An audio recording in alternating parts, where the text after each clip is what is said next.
All right, let's speak now to political analyst Ndzalama Mathebula to look at this manifesto and the other, candidates who were released as far as the interviews for mayoral positions are concerned. Good evening to you, and thank you so much for your time. When you were listening to this particular manifesto launch, I wonder, for you, did it hit the right notes?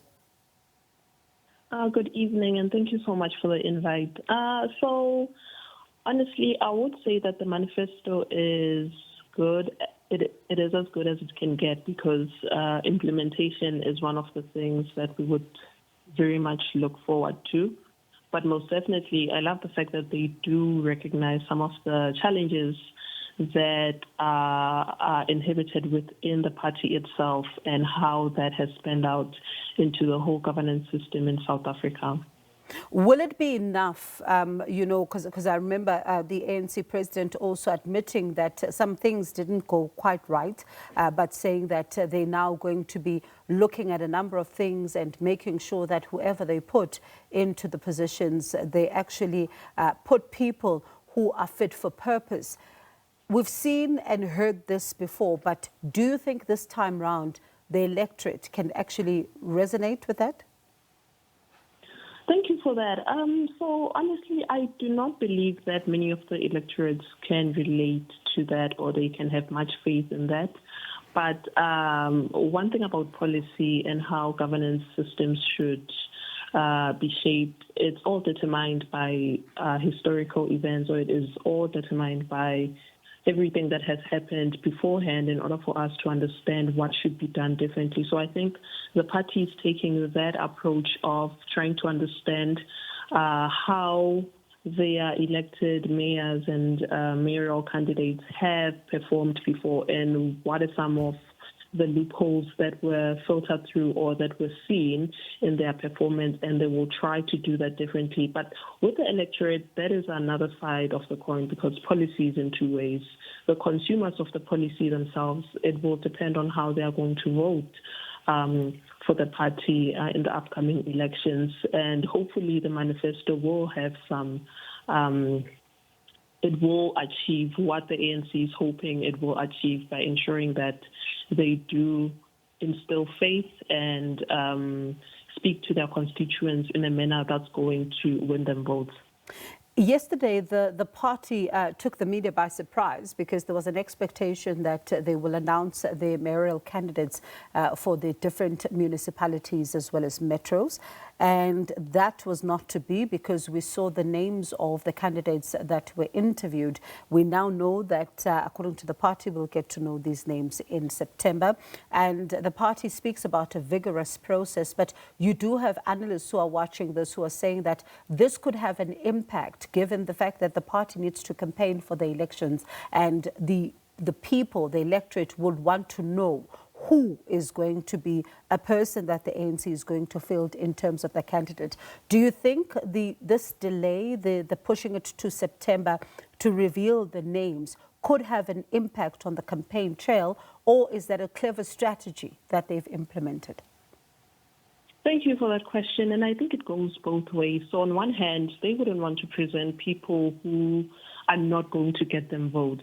So I think it might be a strategy for them to announce a level of robustness in selecting and interviewing their mayoral candidates in a manner that's going to ensure that with more time taken, it might be that people might have a different, or constituents and voters might have a different view of ensuring that, it might play as if they've taken the necessary steps, the level of robustness that is needed to select people or the mayoral candidates in a manner that's going to speak to voters. So I do believe that this is not an abrupt process because they're trying to ensure that they are seen doing the work of selecting the best of the best mayoral candidates every metro or each and every metro can, they can allocate to every metro.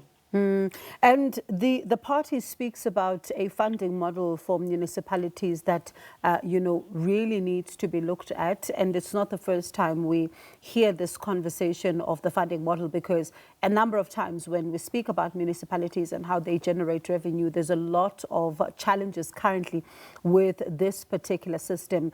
Perhaps we look into that to say that when you then field people, do you also need to put people who understand some of the financial systems, as well as understanding the statements and understanding how municipalities are actually run?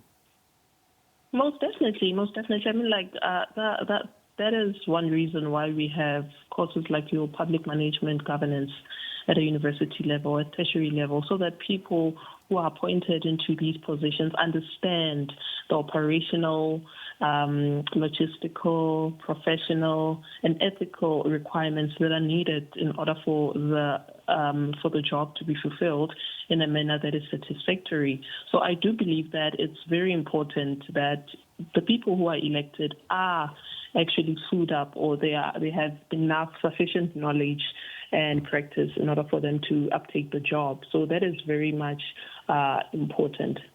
And when it comes then to, for example, because municipalities are often judged when it comes to, issues like the provision of services, I'm thinking for some of the communities that would have never had water, or others that, are having water challenges, and listening to the fact that, the issues around pricing are going to be addressed. And then also there's communities that are grappling with load reduction, for example. And now we've just seen the pricing of electricity also again coming into sharp focus. Perhaps we speak about how do people begin to juxtapose this particular election promise versus their lived reality? Most definitely. And the constituents, most of them are the voters, they do, to a certain extent, feel like the people they're electing are so not in tune with the lived realities, meaning that we are living in the same country, but in two different realities all at the same time. And unfortunately, they feel like they keep on electing people who do not understand them. And one thing about understanding governance and policy, there's a difference between a policy being available, being accessible, and it being responsive. So people are looking for a policy that is responsive to them, not a policy that is documented somewhere and archived somewhere. So it becomes a challenge when the policy itself is unable to fulfill or to respond to the challenges many of the South Africans are faced with, or many of the voters are faced with. So I think that's the reason why, as I've seen that in their manifesto with ANC, they propose that a grassroots level of oversight by communities on these municipalities should be priority in their manifesto. I think it is very important because many of these municipalities, they would do so much with public oversight so that they can be accountable to the very public that they have to serve. So most definitely, there are two lived realities between the politicians themselves and the people who are voting them into power. And that has to a certain extent, there should be a common ground and some consensus as to how these people understand each other. And I do believe that public oversight over these municipalities would be one way of achieving that. Appreciate your time. Thank you for speaking to us. Political analyst Ndzalama Mathebula, looking at the ANC's 2026 Local Government Elections Manifesto.